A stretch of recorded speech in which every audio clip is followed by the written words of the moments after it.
Okay, back again with the Mob Crush incident. Um, Apparently, I can't get it to trigger from the iPad, which is great because that is how it's how I'm connecting with my chat. So we're live now. I'm gonna go check the things, all the places. Yep, live on YouTube. What about Facebook? Live on Facebook. That's awesome. And then I assume that we are live on Twitch as well. Twitch has been the one that always works. Let's see here. Yeah, looks like I'm live over there. Yes, we are. Let's kill that audio because that's gonna get annoying. Awesome. All right, cool. So we are live in all the places. Let's see if the tweets went out because everything is automated nowadays.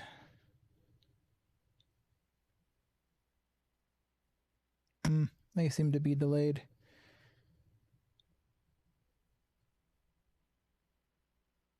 Let's see if anybody's in chat. Say hi.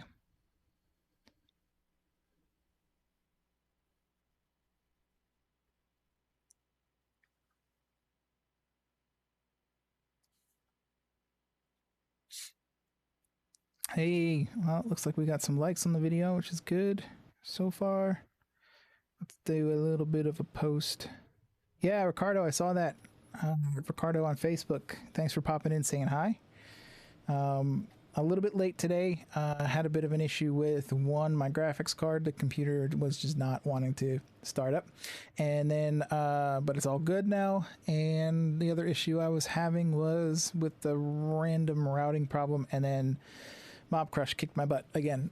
So I use Mob Crush to stream out everywhere, and it wasn't letting me save the stream and kick it off from the iPad, which is a pain. Let's see, we got Babucklin85 over on Twitch. I hope I'm getting that right. Welcome. I've got a bunch of user responses from a poll that I did that we've been going through on what how to handle some of the challenges that we're having with our mixes. So just giving us a second to get some more people in here, and I'm gonna pick up where we left off on Monday, and with this mix that we've been kind of driving through, and see where we can get to. I'm using RTX voice, by the way, on this today, so if it's real strange, let me know. I can always flip over and take it off. But let's see. I'm looking through these responses, see if we can find something real good. Hey Neil, Neil's over on YouTube. What's going on, man? Hope you're doing well.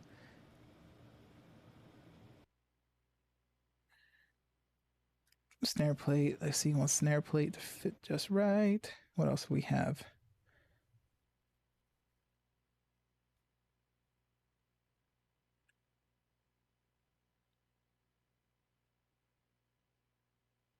Making a mix with all mono inputs sound as full as one with stereo inputs. That's actually pretty good. It's pretty easy to talk about.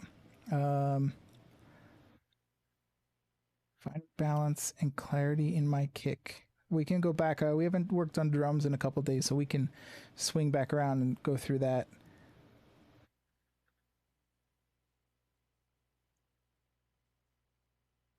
Yeah, let's start there. All right, let's circle back around and let's talk about drums for to start the day off.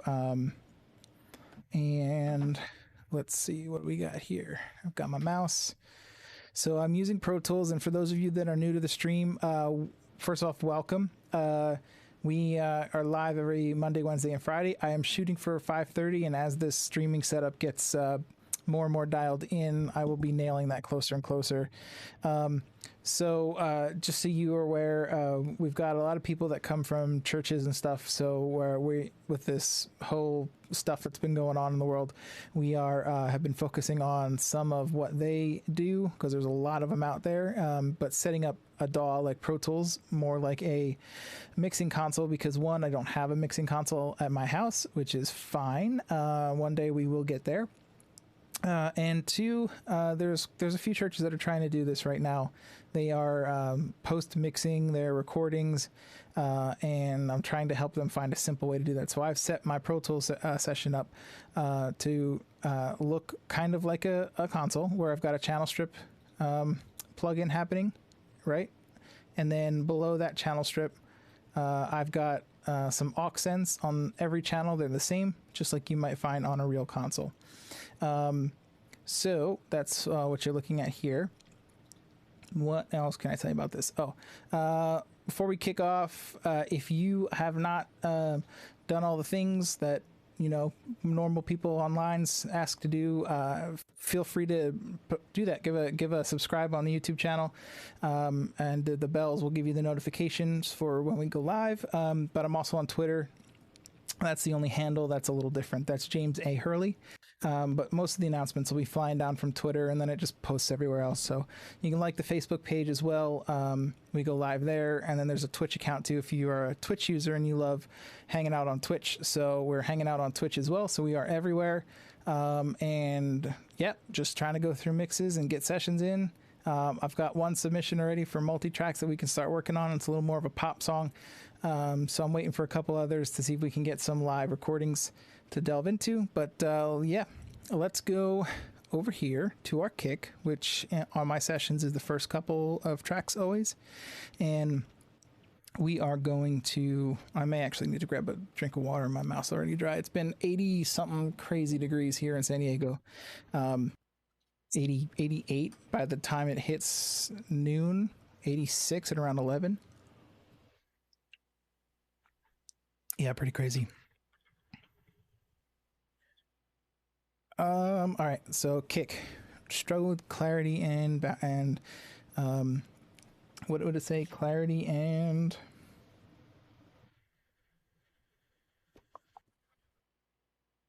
where is it? Balance and clarity in my kick. I've always struggled with balance and clarity in my kick. So this particular live recording, we have two kick mics, which is typical of a lot of places, but not typical of a lot of churches. There'll be a mic on the inside of the kick drum, and there'll be a mic on the outside of the kick drum. When I do stages, I use a Sennheiser E901 on the inside mic, on a pillow usually, in the center of the drum. And then I use a Shure Beta 52 on the outside mic. A lot of people go back and forth on what mic to choose, but I'll let these sources speak for themselves. And because that's usually what you got to do, right? It's more important what you get at the console end than what name brand or model number you're looking at. Because if you got a good source, which this kick drum is tuned up real well, oftentimes it doesn't matter. So we're going to go ahead and pull off. We're going to turn these. There we go. We'll turn those off. We'll turn those off for now, and we'll go ahead and we'll listen to them. So I'm 1.7. All right, cool.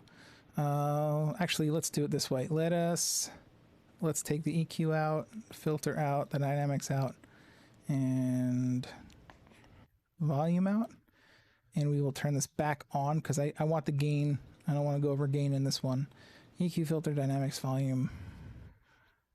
There we go. All right, cool. So on this kick-in mic, let's have a listen to what it sounds like by itself. And let's make sure we're not listening to a ton of stuff over here. Yeah, we don't want to listen to all of that. And we probably don't want to listen to that plate. Cool. So let's bring this up. We'll bring them up one at a time. So turn the group off. There we go. We'll bring them up one at a time. This is the kick in. Hopefully that's loud enough to hear. I can turn up. Actually, you know what I'm going to do? I'm going to turn off the limiters and stuff over here because we had run through a bit of mastering on the last session. So we're going to go ahead and turn those off. Cool. There we go. So we were picking up a little bit of volume there, but that's okay. We are going to turn it up just a little bit so we can focus on it. Okay. Just so we can hear it. And we may actually just do this. Because the way we balanced it, that's probably going to help us out. There we go. So, with this kick drum, if you can see on the meter in the bottom right of your screen, we have a pretty gentle roll off starting up around 80, 70 hertz, and it rolls off. So there's not a lot of sub bass in this one. So there's a lot of great punch in there. It's pretty scooped, and then there's a whole bunch of air all the way out past 20K. That's actually a pretty nice sound by itself. But what we'll find out when we're dealing with this in the mix is we're gonna have a lot of maybe a little bit too much low end that we don't want to deal with, or maybe we want more sub out of our kick drum. So I'll show you how we get that with the 2 mics, and then we'll talk about the 1 mic option. And this all plate or boundary microphones that you put inside of a kick drum, they're very close to the beater. They have a tendency to sound pretty metal. An E901 to me has the most sweet top end, but we usually wind up pulling a lot of that metal sounding kick out of it for most genres. Unless it is metal, then go for it. So let's talk about this kick real quick. This in, we are going to want the punch. You can see the old EQ we did here, but we're going to go ahead and flatten that all out and restart on all of this. And it looks like I may have accidentally. Oh, that's really interesting. I'm hitting buttons I didn't know I had. All right, here we go. So we'll start with a flat EQ, and we'll have a listen to it, and we will maybe pull out what we don't want to have and accentuate what we think is going to work. So for this kick in, like I said, we've got already a gentle roll off around 80, but I know that we have a kick out, and we were going to use a little bit of sub from that. So let's clean this up, but it's got a real solid punch above 80. So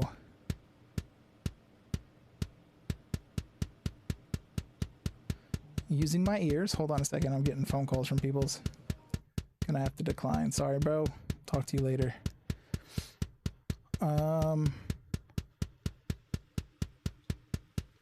Cool. So we get that pop, that low mid pop happening. What did I do? Why is it purple? Okay, so it's just telling me that there's stuff in there that's...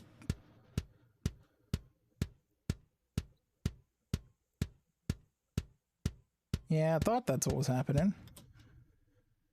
Ah, the filter. Rookie move. Happens to everybody. So we want that, we call it the back of the ZRX punch, the thump in your chest, but not that low end. All right, we want this. Hear that? That should be nice and predominant on speakers or whatever you're listening to. 3-4 dB bump. It's nice and solid thump in there. Originally we had this a little bit less crazy, but I'm over exaggerating a little bit, so we'll pull back. Like I said, that metal slap, all that, hear it? We're going to soften this off a little. And then we will just lift the top end a little. So that every time the kick hits, you've got something in the upper end to tell your ear, hey, there's something happening there.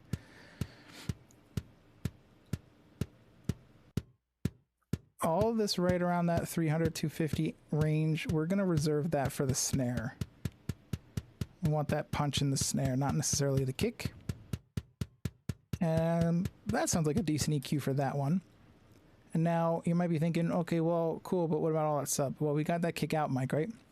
And the reason I'm going for sub on that one is because we have enough time for the waveform to develop a little bit more from that batter head to that diaphragm of that microphone on the other side of the kick drum. So you'll see real quick when I take off, let's get rid of the filters off, right? So let me pull this one up and you'll see on the analyzer what I'm talking about.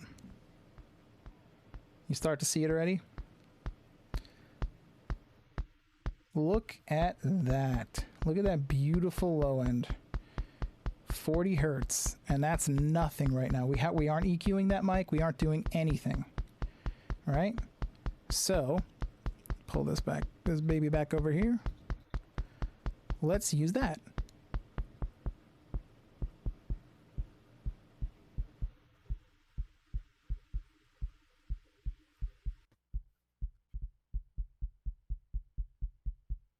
Cool. Right now, yeah, I know you may not be able to hear that because that is quite low, and if you're not listening on something that can reproduce that, you probably aren't going to be hearing that. But I hope you are listening. Hey, Dave, it's nice to see you on again. Thanks for joining again. We're talking about kicks, clarity, and balance over on Facebook. That's Dave, friend of ours on Facebook. So we'll bring up that kick in again. We'll zero that out, and then we will bring in this secondary kick mic.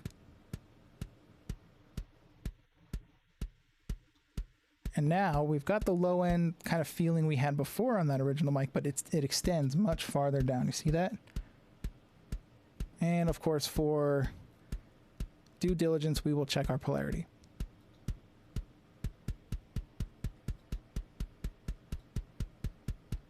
We got better summation around this time because of where we've placed the filters. We got better summation around 60. So we'll go ahead and keep that. So now we've got a nice articulate top end and nice full low end. And that should help us have some nice clarity and definition in the mix. So for dynamics, a little bit of a cheat there because I didn't flatten this out for you guys to see, but I'm doing about 3-4 dB of compression. We're leaving on this. This is the, hold on, that's the, I'll talk about this kick in mic first. So we're waiting about 35 milliseconds on this. So we're letting a little bit of that transient develop first, that attack, letting that go through, and then we're clamping down on it and then releasing pretty quick, because we don't want to get in the way of a second kick hit when it gets faster. Cool. So we will listen to the kick in and I will show you the compressor on and off. Hear how it just kind of pops a bit more with it on? Flat with it off.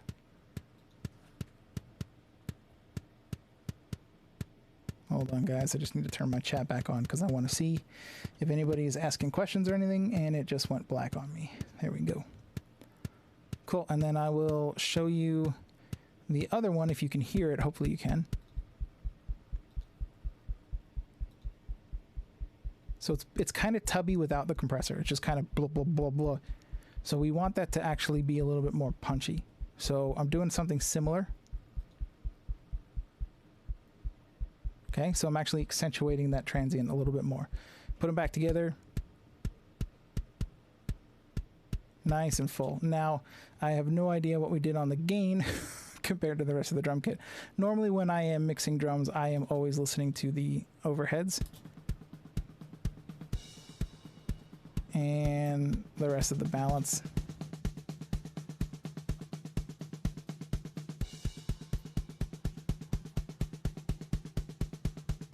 Still pretty good. I will bring that back down, that one. So if I throw that in the mix, we should be able to definitely tell what our kick drum is doing, feeling and articulation wise.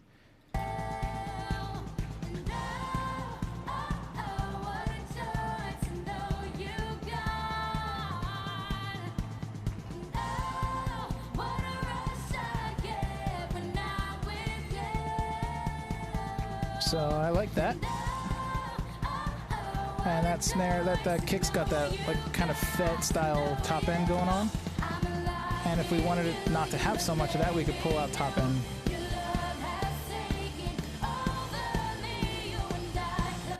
And that kick drum, no samples. There's no samples on that kick drum. That is a stock channel strip plugin and a good tuned kick and what I consider to be a decent mic choice. The snare drum, we have a couple options for the snare as well, but I'm not using samples on the snare as well. Anyway, let's talk about a single kick. Most of the time, the real... let's put that down here and we will turn. That is not what I wanted. That is not what I wanted. That's what I wanted. Most of the time it's just a kick out mic that we see. And this is, in my opinion, this would be not on, it's probably not bad, but a single 52 on the out isn't super awesome, but it can still work, right?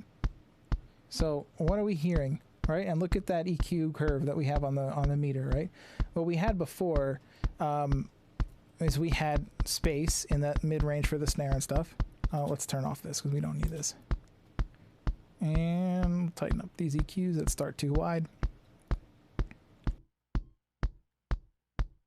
Okay, and we've got too much of a gnarly, in my opinion, there's something real gnarly up there. You can kind of see the spike.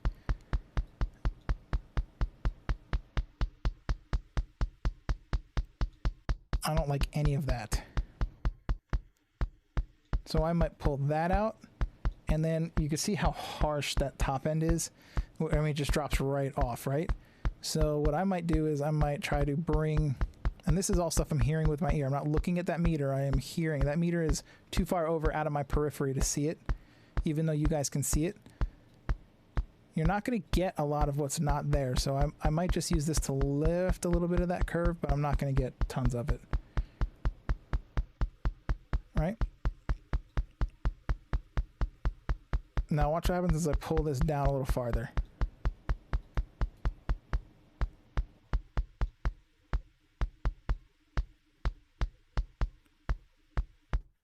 Okay, as I pull these a little bit down. Now, I am aware that when I'm doing this, I'm creating more internal phase inconsistencies throughout that range, but it's not that big a deal because it's just that single source or whatever.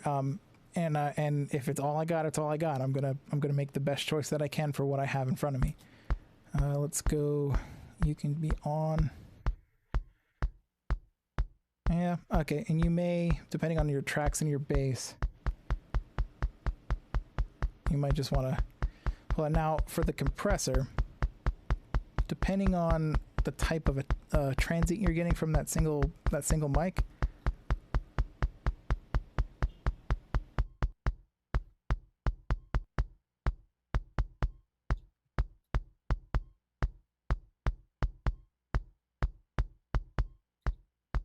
do you hear that? Listen carefully. Do you hear that secondary, like it's like a secondary upper end slap that happens right after? It's almost like the beater's bouncing or whatever. It's like a click, click, click right behind every hit. Well, what I'm going to do is I'm going to try to get on top of it with a pretty fast attack and then get off of it so I can use this compressor to manipulate down that thing. I think I've achieved it, but you let me know in the comments if you hear it. So that's without it, and then compressor's coming in.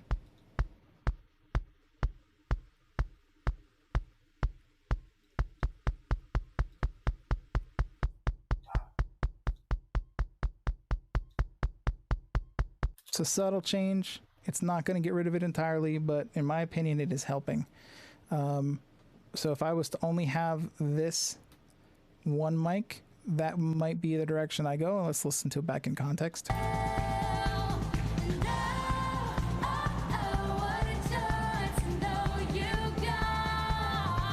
Remember, I had two before, so now I have one to deal with.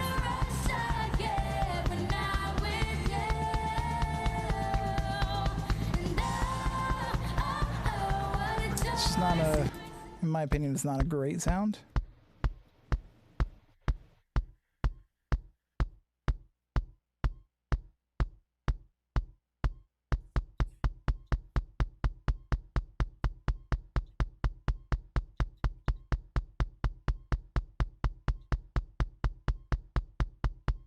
I don't know.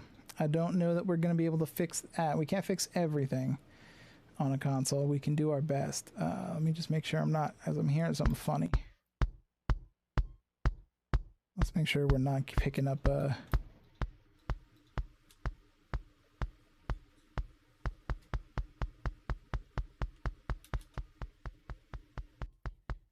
yeah, I think it's in the source. I think it's in the source. And I don't know that I'll be able to fix it.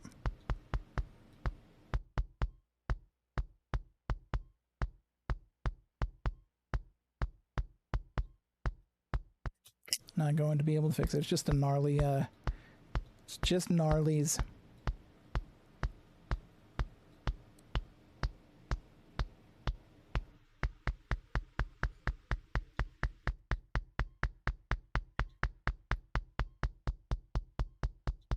That might be better. See what happens in the mix.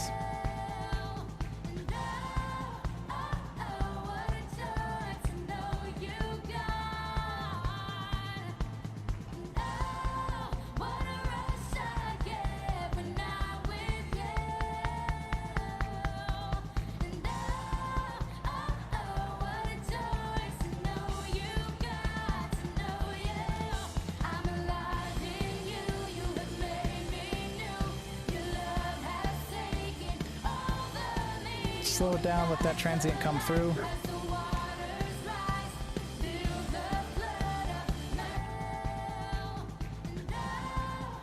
Just sort of masked out that gnarly knocking.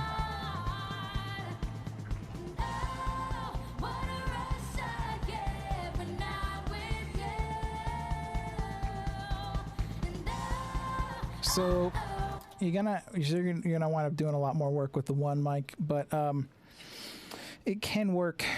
In my see, when I recorded this particular album, I knew that I was going to be using two mics. So you saw how easy it was with the two mics. I knew I wasn't going to need anything up there, so I wasn't too concerned about what that top end was picking up. But if I was going back and I only had the one mic, I would really look at my placement, and I would listen to it and make a decision as to whether or not I wanted to keep that mic there.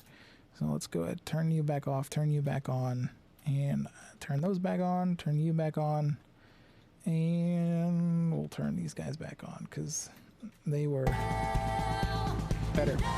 And you can see how right away you can hear the difference between one and two mics. Two mics is superior always.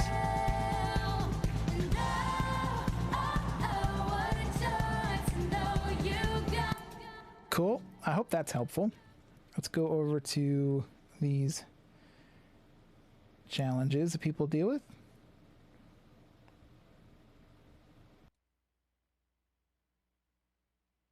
Mixing with groups.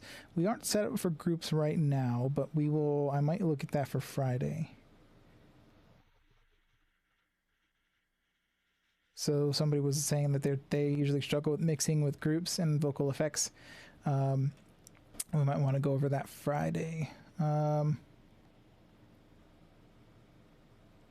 Somebody said here that was good for drums, the snare plate.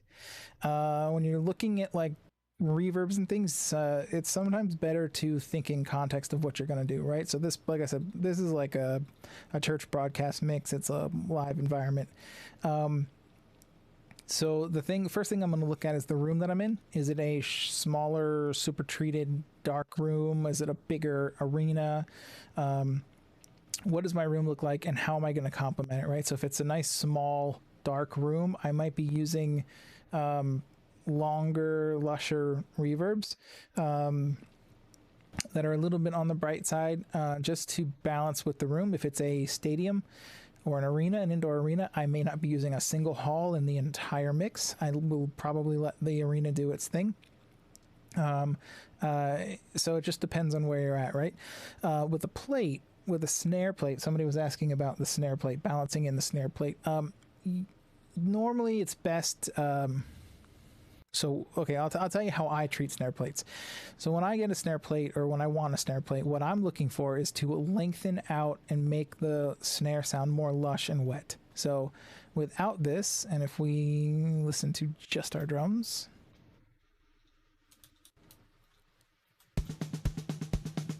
and I don't have the snare plate on right now, and I'll turn off. So that's a dry snare, right? This is just the room. Hopefully you can hear the difference. So that snare plate is it's actually going crazy on me right now. I'm not sure how that happened, but we'll fix it.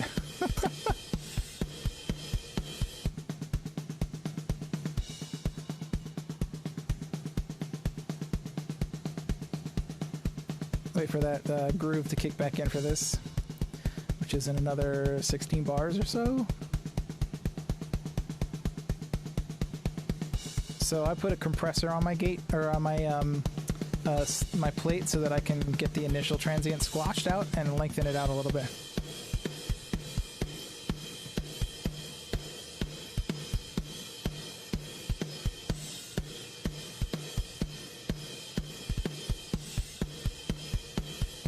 I guess I was at 6. He was hitting pretty hard. Anyway, so I mean, this snare without the compressor is nice. It's filling out the width. This particular reverb happens to be the Dietel, the Avid regular Digi reverb on a plate setting, and it's nice and wide. Happens to be nice and wide. Both work. So with a little bit of compression and without. But I like that washy kind of compressed plate, and I'm doing about 1.9 seconds on this, and normally that's where my plates will be for snare between 1.2 and 2 seconds long. This is typically how it goes. And this one happens to be a large plate. It's also not hella bright. Doesn't have a lot of early reflections trying to compete with my snare in there, so it's not like a slappy plate or anything like that. Just a nice lush wide kind of plate. And then I'm using a little bit of a tilt EQ kind of style to allow the dry transient low end to come through more, and then, you know, just kind of tilt the tone of this EQ from dark to a little bit more subtly bright. Not because it has a nice tone, it just, I felt like it needed a little bit of a lift. So hopefully that is helpful. And we haven't actually worked on any of these toms. All the faders that you see down right now in this mix are things that we haven't really got to, as we've been talking about people's different challenges, which is it's fine. I mean, the mix is building itself as we go. Let us see here. Groups of vocals. Snare, always the snare. It's probably worth going over the snare too again.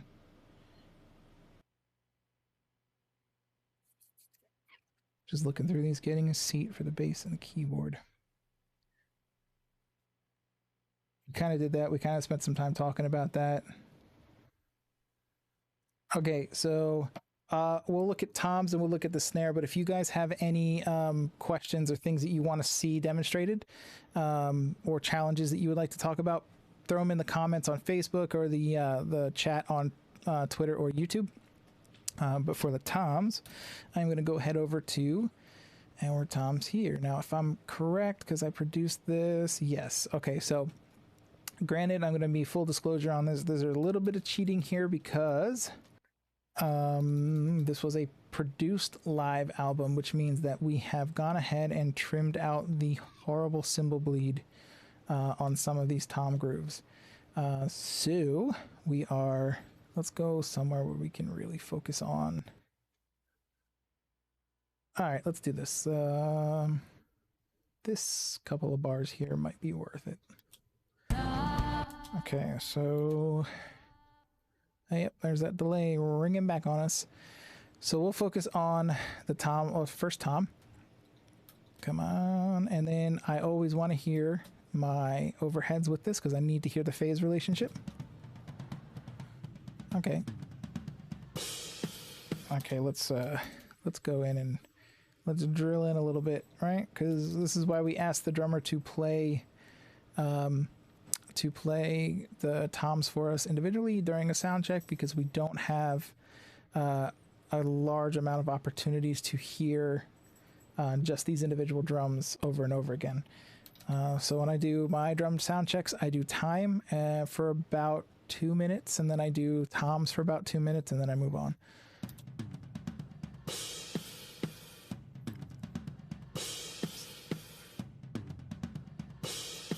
So it's kind of good on level. Might bring it up a little. Probably too much to check our... All right, let's check our polarity here. Much fuller. Okay. Beautiful. Much fuller. Now, let's just listen to the source by itself. It's not terrible. Okay, so a couple things here. I'm noticing there's a slight after ring when he hits it, which I might be able to address with the compressor. And there's a little bit of warble in the, believe it's the batter head, it sounds like to me, that we might be able to take out in the mid-range. And I hate these things.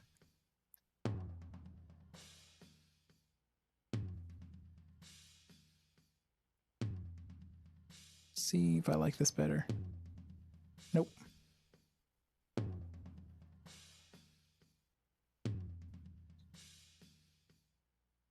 Okay, let's see. I'm gonna go ahead and try and address that ring right away with the compressor. I like the hit, so I'm gonna start at around 15 on the attack, 4 on the ratio, and then I'm gonna want to stay on this tom a little bit and allow the compressor to relax with the release of the actual resonance. So let's start hitting it with the compressor.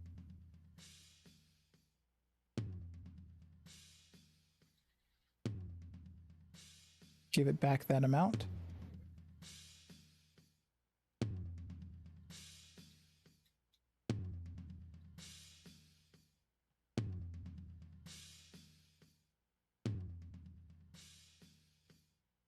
Okay, for the sake of listening to what we're doing, let's center this up because that is annoying. Y'all notice something too? When it's panned off to the side, it's a little less tubby. When it's in the center and both, it's a little more tubby. So just food for thought there.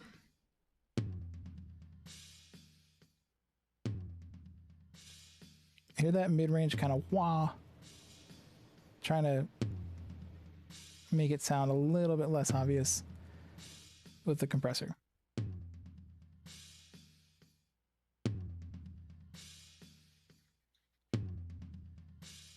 That's better. I want that hit to come through. So I do want to maybe lift a little bit of air. Actually, a little bit more than air. There we go. And these toms are tuned fairly well, so I'm gonna take a little tubby out. I know that we're gonna pan it, but I want to keep it out of the way of keyboards that are stereo and all sorts of fun stuff. So now if I put this back over here where it is in the overheads, see how it's on the right side in the overheads?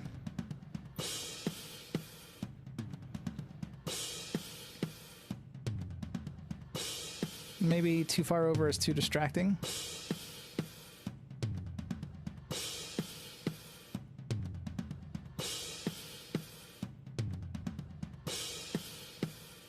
Okay, let's take off our processing.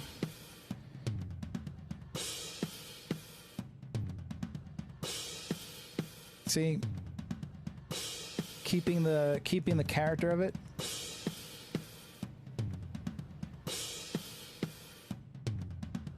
Just giving it a little bit more articulation, yeah? So let's get that one on.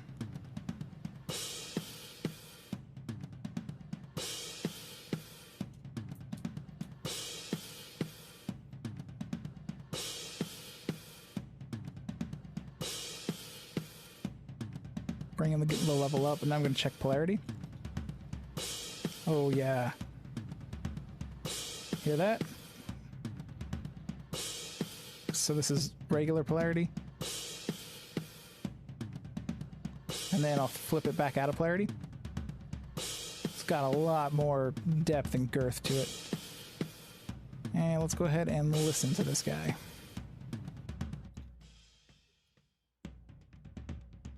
Okay, similar thing. Except this one doesn't have such a gnarly after ring.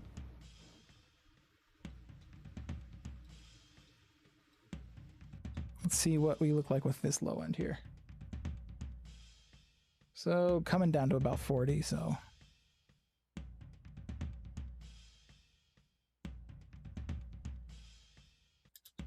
And let's give it a little bit of lift in the top end for that articulation that we want.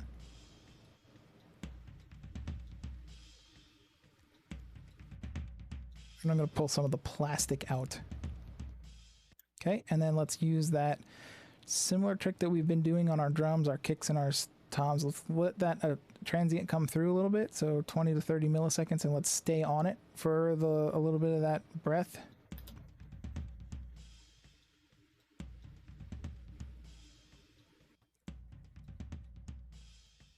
Maybe a little too long on the release.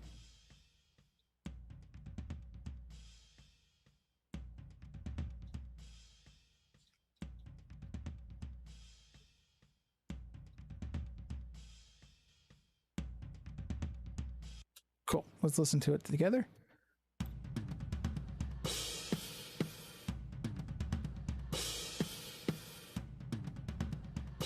So that's without the processing we just did.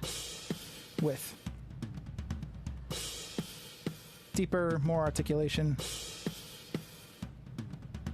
flatter, just kind of flappy. Hopefully that's helpful. All right, let's work on that last one.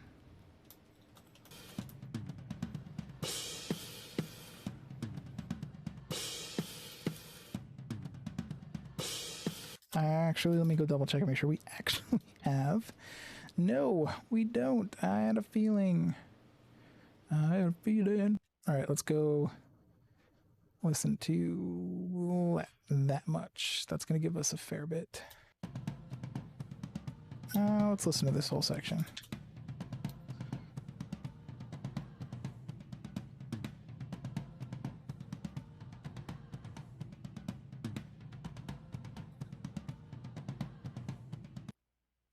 It's a little bit difficult, so let's emulate a sound check a little bit closer by isoing out just the toms that we want to hear.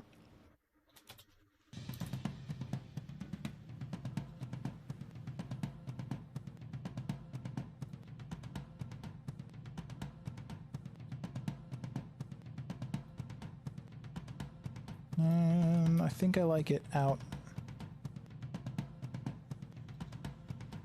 Yeah, out I think is better. Keep it in the middle for a second. This one's a little trickier because this is that's a bigger tom, a little harder to tune.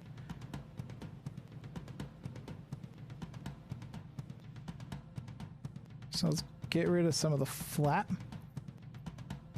And oh, look at that. We had hiding right here.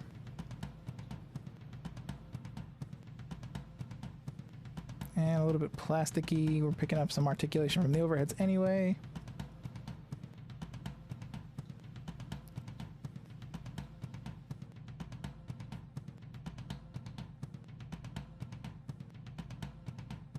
Nasty. Let's see if we can't get a note out of this thing.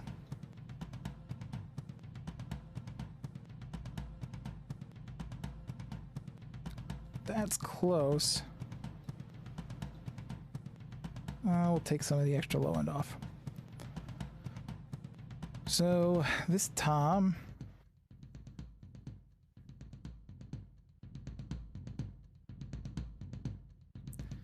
yeah, I'm seeing a lot more of what I don't want and a lot less of what I do, so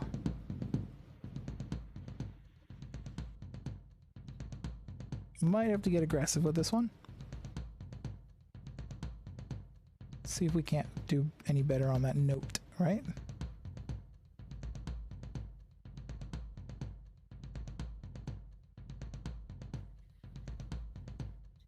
I mean, the note is right in there.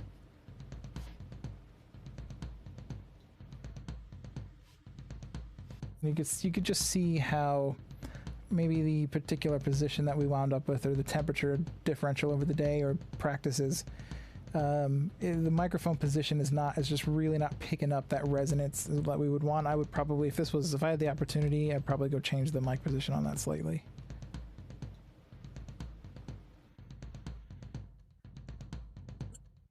I apologize for the dog.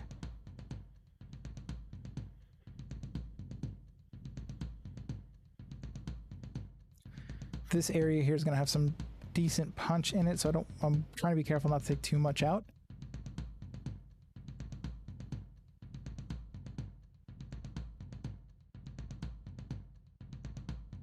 Of course, we have the luxury of spending plenty of time on this tonight, but you'd want to make these decisions a little faster on a console. Gonna go ahead and try the same approach that we have been doing again on these drums.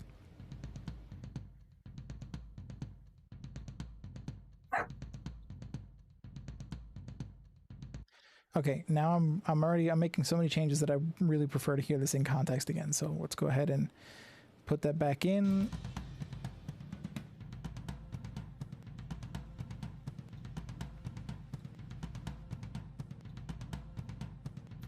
Okay, let's hear the rest of the groove, because that's the thing. We need to hear everything together. Context is key.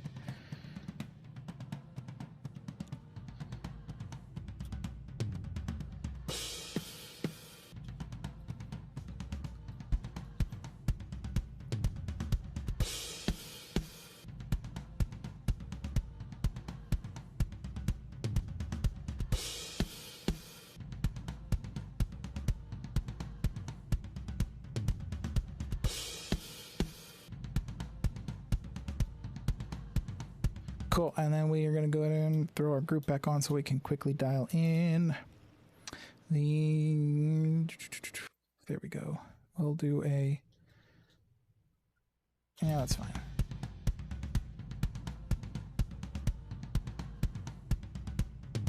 Oops, I made a boo-boo. I need to be listening to this. Okay. Let's do it this way again. We'll go listen to...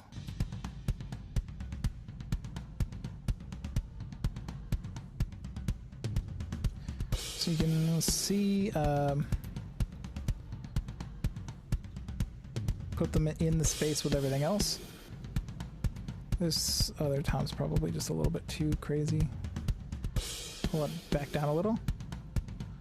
And then we might throw these suckers into the plate a little bit, but I'm going to look at the compressor on the plate when I do this so I don't overdo it.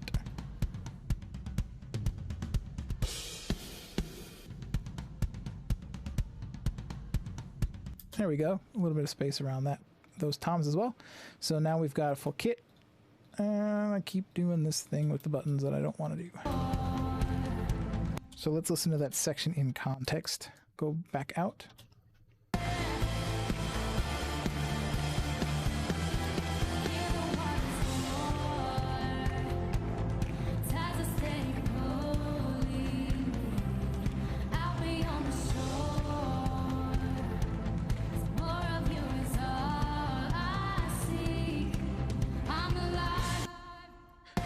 Just a little light on them.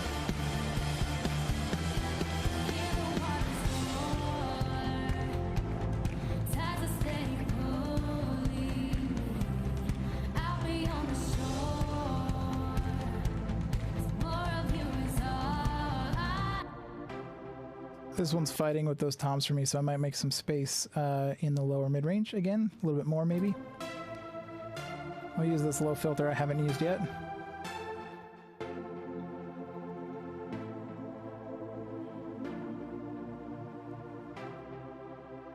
There we go.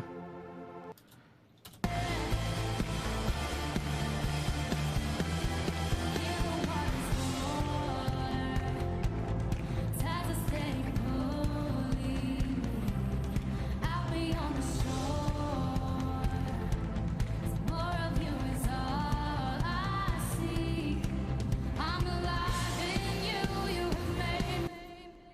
let's go back and look at the snare. And we'll take these ones off because these are not stock. But they're on the wing, so we were trying to demonstrate that on the wing. And let's go ahead and turn all that off. Turn all this off.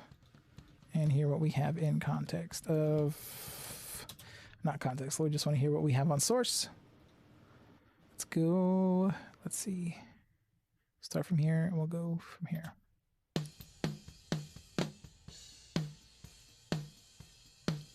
Okay, put...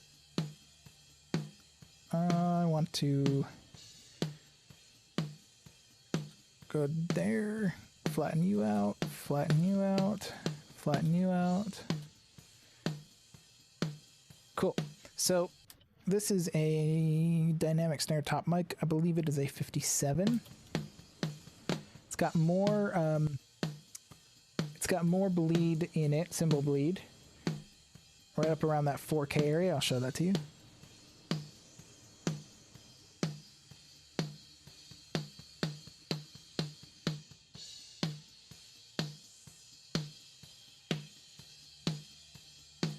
So we could mute it or deal with it. We'll probably deal with it is probably a better bet.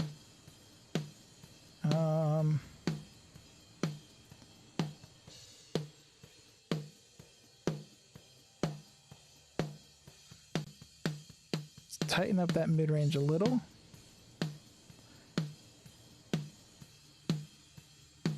We want a little bit of body, right, in the snare.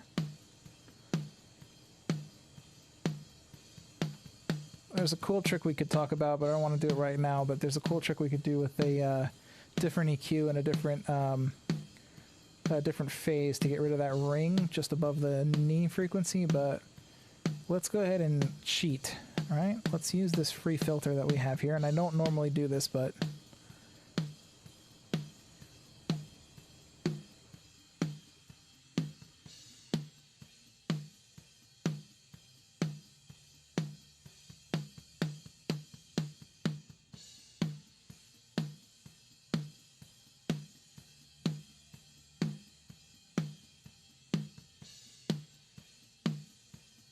pull it out.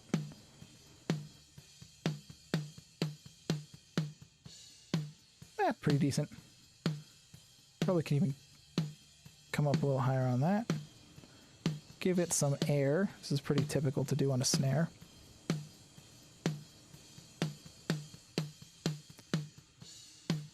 Right, now for the compressor, I want a stick hit, right? Which is pretty quick because it's higher frequency. And then I want the release to follow the envelope of the snare, the tail of the snare. And again, this is broadcast, so you can get away with a lot more crazy compression when you're doing broadcast because you don't have your feedback elements to worry about.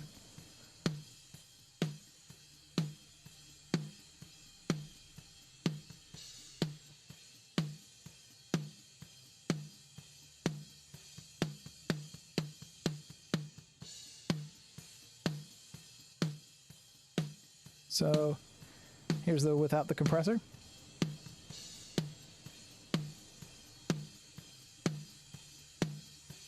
With it, without. So it's like the snare gets a little longer, yeah? That's kind of what I'm going for. Letting some of that stick hit come through. Now on the bottom, I gotta go do all the things that I normally do and turn you off, you off, you off, you off. Everybody's coming off. Everybody's turning off. We're gonna go ahead and take you down to 0. And we're gonna take you down to 0, and we're gonna take you down to 0, and you down to 0. So we start flat. Hear what we're dealing with. We can turn the filter back on. Now, I'm sorry, just to go over it, we didn't change any of the polarity because we had already done this. But yes, you would want to listen to the overheads and listen to your polarity. For the sake of this, we are just focusing on the snare, so we'll just get away with it. I'll slap myself on the wrist later. And we'll get rid of you guys. So that's a 57 on the bottom. It is what it is. So let's start dealing with it. Kind of boxy. Alright, just have a reference glance at my spectrum analyzer, just to confirm that what I'm hearing is what I'm hearing. Here's what a lot of people forget. Snare bottom, lots of bodies there. Don't neglect it.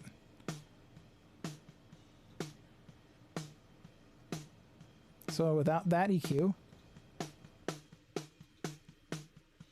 okay, well, let's lift the top end, make it sizzle. Nice and airy. And for the compressor, we're going to be pretty crazy on the ratio, about 9. We are going to lop off that initial hit and then stay with the tail, right? So we can elongate all that rattle, right? Oh, that's right. I have it bypassed up here.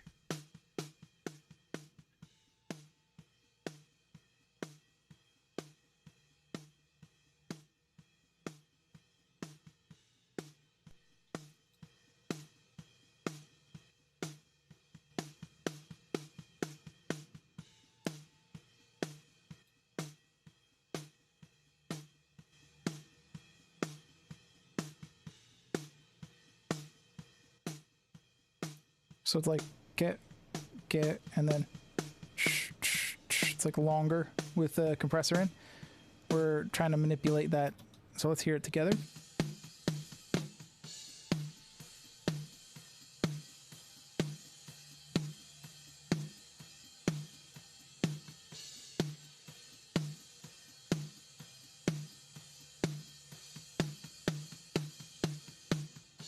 Might have a little bit too much tone going on still.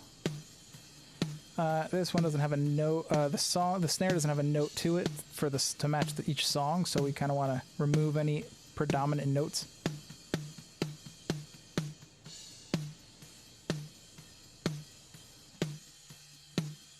Cool. Let's hear that in context. See what we're doing.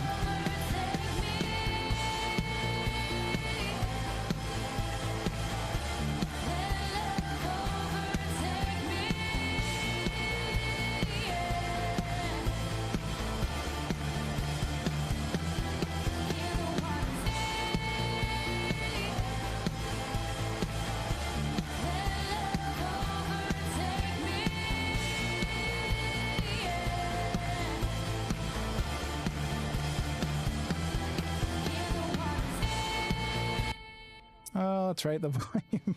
I've got the volume off. No wonder it's sitting too loud. All right, there we go.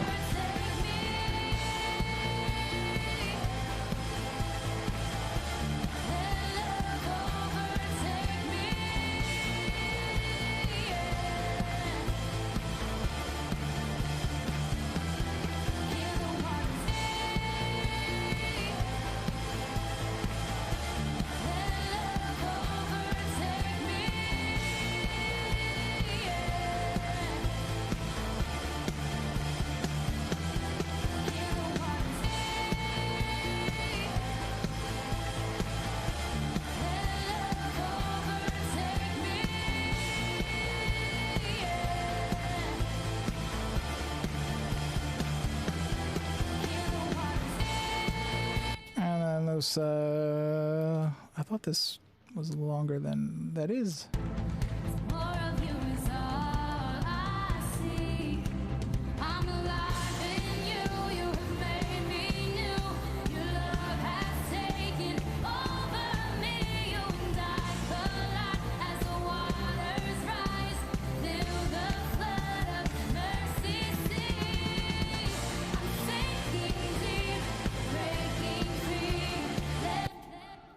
Okay, now we've kind of re-pushed out our compressors over here, so probably going to take these guys on, not all of them off.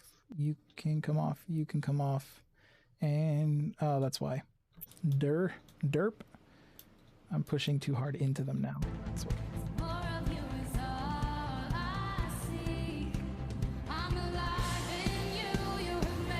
All right, that's why it wasn't working.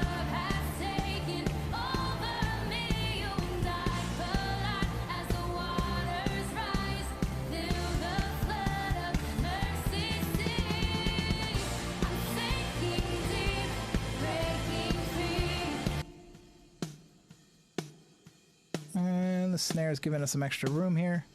And the studio verb. Okay, so. You can, nope. Long, furry. Short and snappy. And for balance is too far off, still we can pull this one down a little bit. Push this one up a little. Not that much. Come on, Pro Tools. What a pain. What a pain. And I don't want that. I actually just want to jump over into here and turn off this crazy pre-roll. Cool. All right. And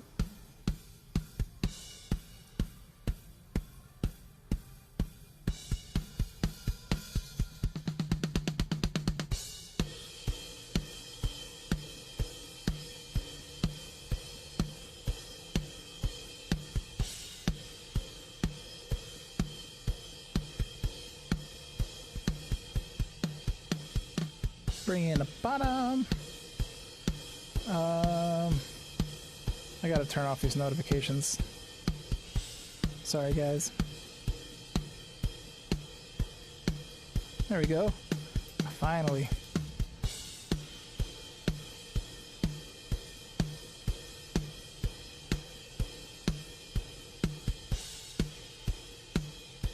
And we turn these guys back on. In the mix, this is going to help a lot better. The dog is barking. I apologize. Hey, everybody. There we go.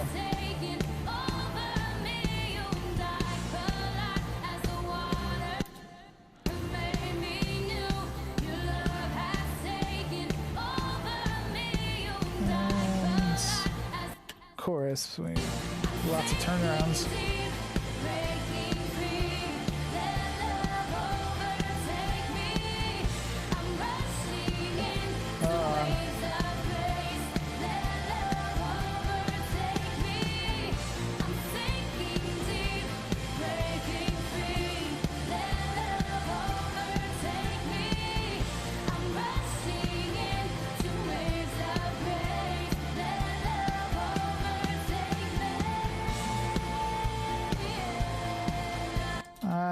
Sorry, I was answering text messages.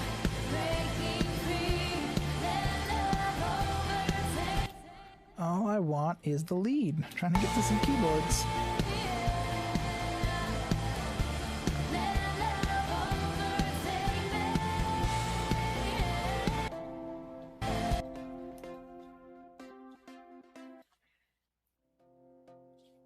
Cool. Let's see.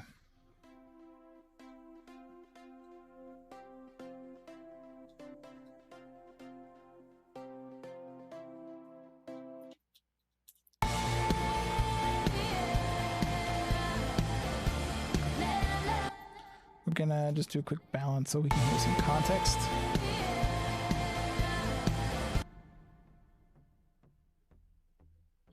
Oh, cool.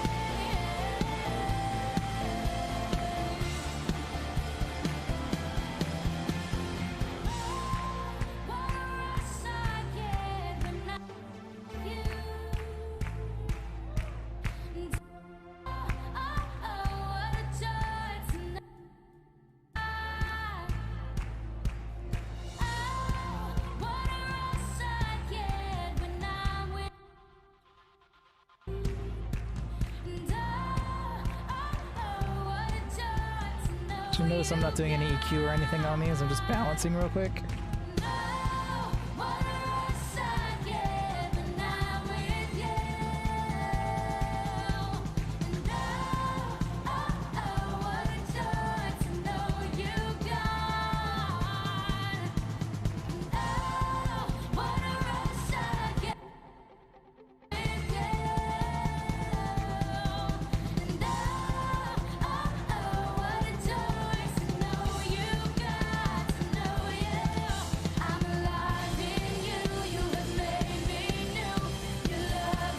That was a quick copy and paste because those guitars are similar.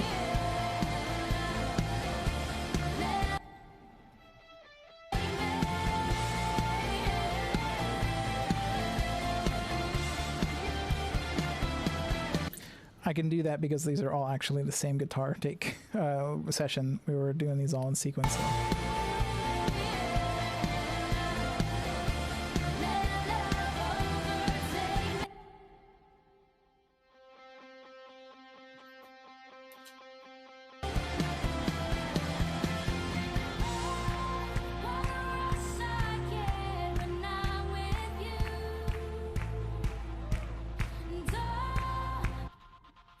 So on this one, I actually really like that radio sound that's coming through.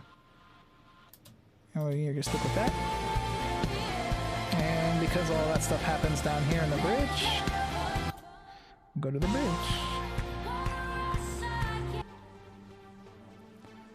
Don't know that we need so much of that low end because we have a bass guitar and everything. Again, we probably don't need so much low end.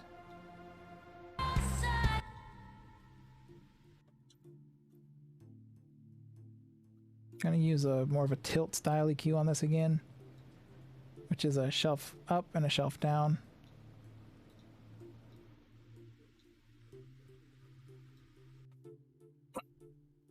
I apologize for the dog. And this one's a little quiet. It's a nice feature. My ear wants to hear more.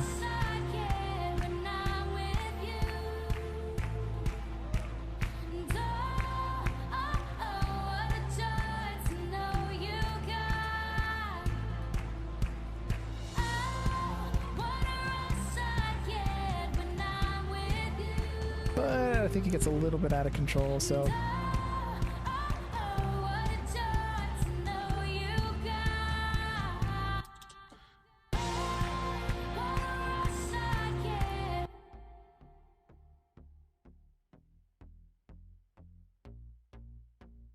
Okay, we need, again, this is similar to the kick drum conversation. Our ear needs to hear that there's something happening, yeah? Don't really want that muddying up beautiful melody stuff that's going on in the middle. And then we will, come on, allow that to fill the low end.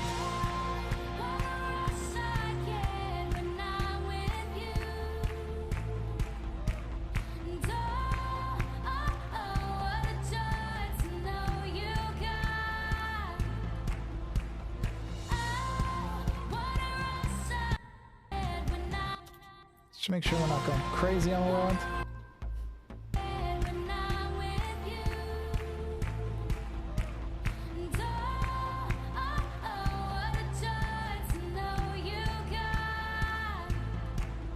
See what that other tracks that we've got missing are. We got an airy lift or something that happens down here.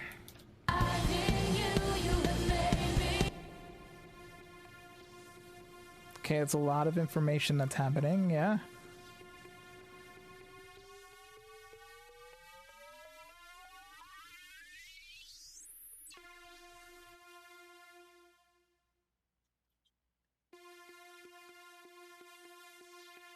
That was my dog. Okay, it stays far enough on the sides that I'm not too concerned about it, but let's see what happens. We might roll off the top in a little.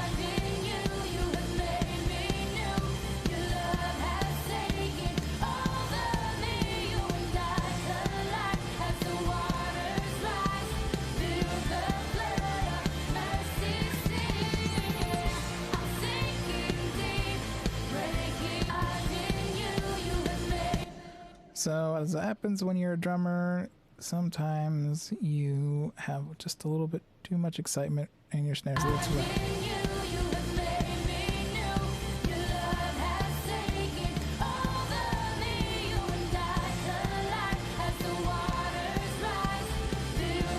Sweeps. What do we got? Sweeps here. Oh, that's not going to take up a bunch of bandwidth.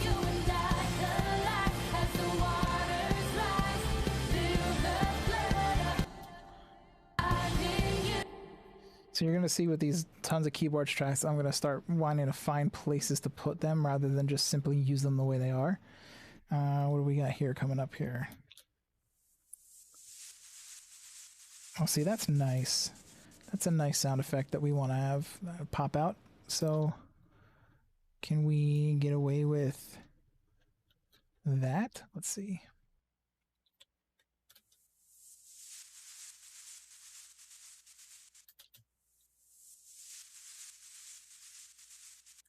That might work.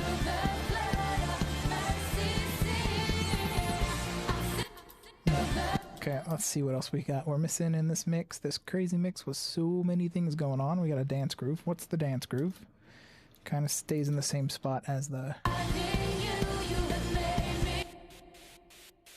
more. Okay, I'm not too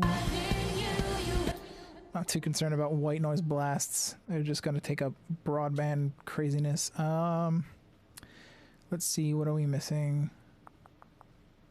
Dance groove. Alright, so the only thing I don't like about this, I don't like how mono it is. Everything happens in the middle. So, if you have an input channel delay on your console, let's cheat, okay? Let's show you how we can split this up a little bit. This is going to cause some phase problems, but for me right now, it's worth it on this. Delay, I just need a simple delay. Where are you?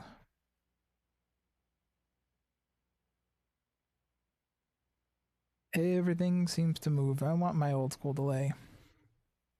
We're going to use multi-channel trim because I believe... Oh, no, it's not there. If anybody in the chat knows where that old school delay plugin is, I appreciate a little bit of a help. Mod delay, prime tap, tape echo, time adjuster. There it is. Never mind, I found it. Time adjuster. Been a minute. It has been a minute. Okay, so we're in samples here. Can we change samples to... we can't really change samples. We're just going to listen to it. Oh, so we want to split the sides. So we want the delay to be different between the two sides. Right, and I'll just go to the right side so we have... Okay, tiny little difference versus...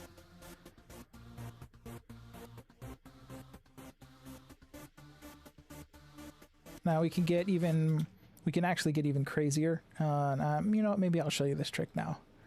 So, here's what we can do. We can put on, if you're on a DAW and you have the ability, I'm going to again use the standard stuff. So I'm actually going to use the old school EQ. I'm going to split the left and the right side, and on the right side, I'm going to go ahead and put in a high cut, or a low cut, sorry. Okay. So I have some bread and butter going on. Okay, and now I've split the two sides and made them that, and now here's here's another trick. Get yourself a Brainworks V2, or there's another one that does this. Anything that has a mono maker which takes the low frequencies and monos it. After your delay, and let's go ahead and we'll show you. We'll set this to 100. Yeah, that's a good place to start. Okay.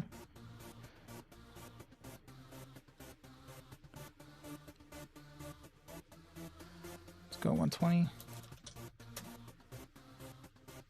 And now should be able to bring back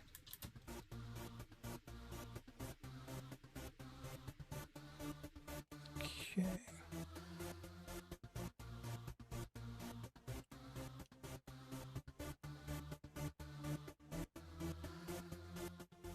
The reason I got to push this so hard is because I was summing two channels with that low end before, and now I'm cutting one of those off. Remember? So the right side, I'm cutting it completely off.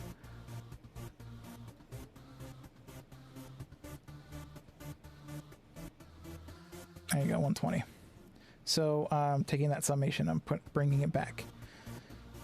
And we will go ahead and, instead of having... So you got nice lush low end, but everything's kind of happening in the middle. It's going to muddy up everything. So we take low end out of one side. Right? Come on. Take the low end out of the one side. Put a delay between the two. And then we shouldn't have too many phase issues going on with the low end because we've taken it out of one side. And then we collapse that low end back to the center. All right, and then we lift the low end back up because we've cut out half of it. Make sense? I hope that makes sense. At least it makes sense in my head.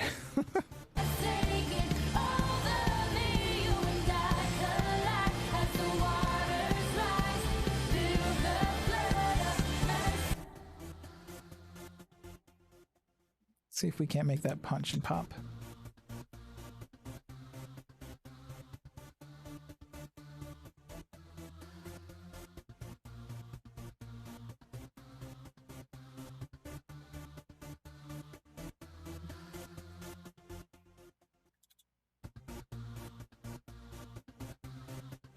Yeah, I think that works.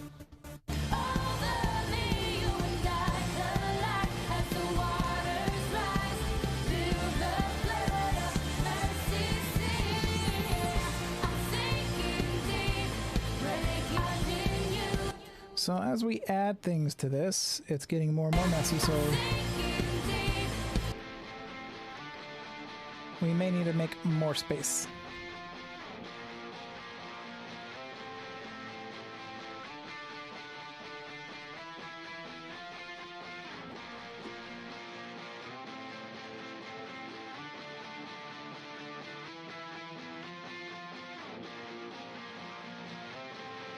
We don't want to lose the melodic kind of love there.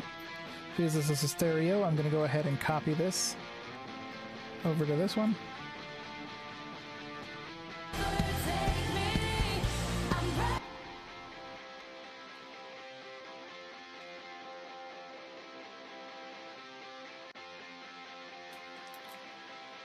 We need that space for the keyboards, so we're just going to make more of it.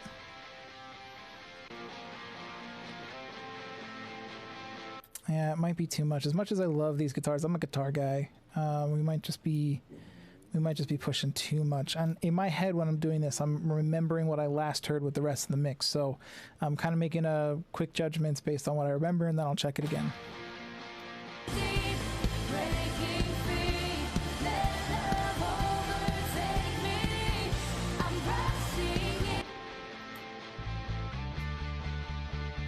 So we can use the bass to fill out that guitar.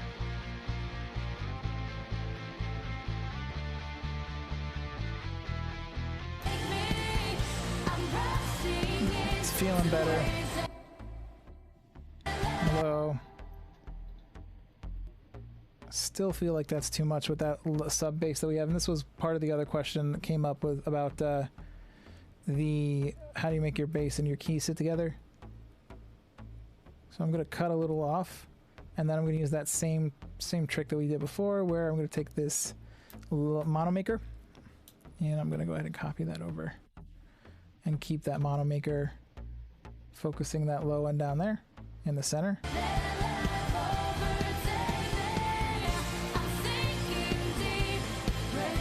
See what that guitar line that we're missing is.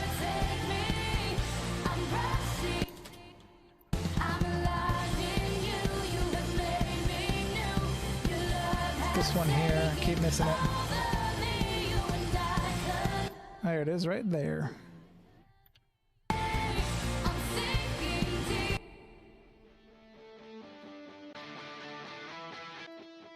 So more fuzz, but like I said, we've got a lot of this happening in the mix already. So we might just tilt EQ sort of.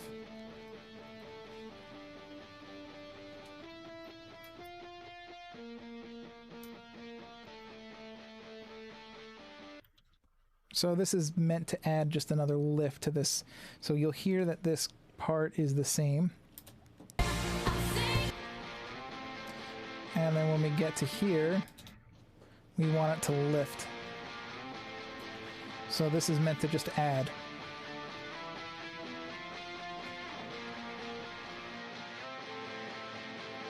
Almost like we added another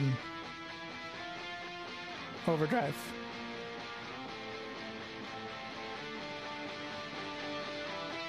Just got a little bit too little gain on that.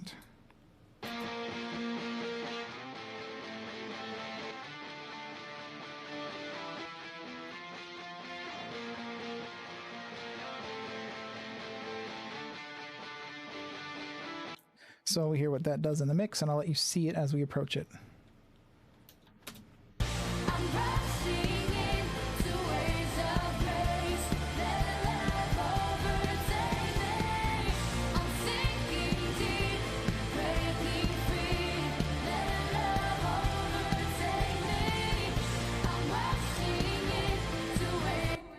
Now this is a chock-a-block full mix, so there's a lot going on. A lot going on, and we could spend a lot more time dialing it in and massaging it. But I have been on for about an hour and a half, and I'm going to need to start wrapping up for dinner. I'm going to be throwing up some campaigns tomorrow, maybe tonight, tomorrow, to get some more stuff happening from you guys. For this, maybe switch up songs on Friday. But again, if you guys have people that you know could benefit from going through some mixes together, or have questions that are just struggling with some stuff, please share the YouTube channel or Facebook page, and get people engaged. And it's a free resource. It's totally it's just totally up to you whether or not you take advantage of it. We have the ability for you to send your multi-tracks in. If you're going to prep one for us, try to keep it down to a 5 gigabyte zip or less. If you can fit a full worship set in that, awesome. But if you can fit only a song in that, awesome. But be DMing us if you're interested in that on either Instagram at James Arthur Hurley or Twitter at James A. Hurley, to get the link to drop those files off to us. And then starting next week, this is really exciting. Starting next week, hopefully I'm going to test this weekend. We're going to try to bring in you to the actual session so that we can actually talk basically face to face on live stream and go through the mixes together. So if you're interested in that, or you know people that are interested in that, or you have a team, get them involved, share this with everybody. We ran out of audio struggles, so we've spent about 3 days going through the audio struggles, so we'll post another one and try to get some more in. But yeah, I appreciate you guys spending some time with me tonight. Not a lot of questions come through on the chat, which is fine. But I'm looking forward to hanging with you on Friday, hopefully 5:30 on time. I will do my best to do that. But yeah, I'll wait around a second, see if there's any questions. But if there's no questions, we're going to shut down and call it a night. And then and then I'll see you on Friday. So see if there's any questions from anybody coming in.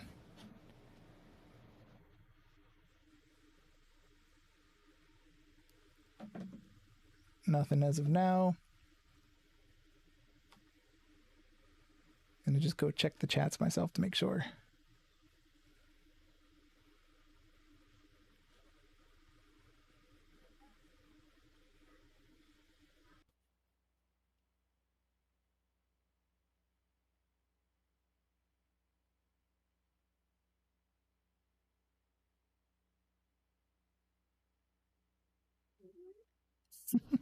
Sorry, my dog won't shut up. So I'm not seeing any questions come in right now. So go ahead and call it a night, and I will catch you guys soon. Right? Schedule in. Catch you then.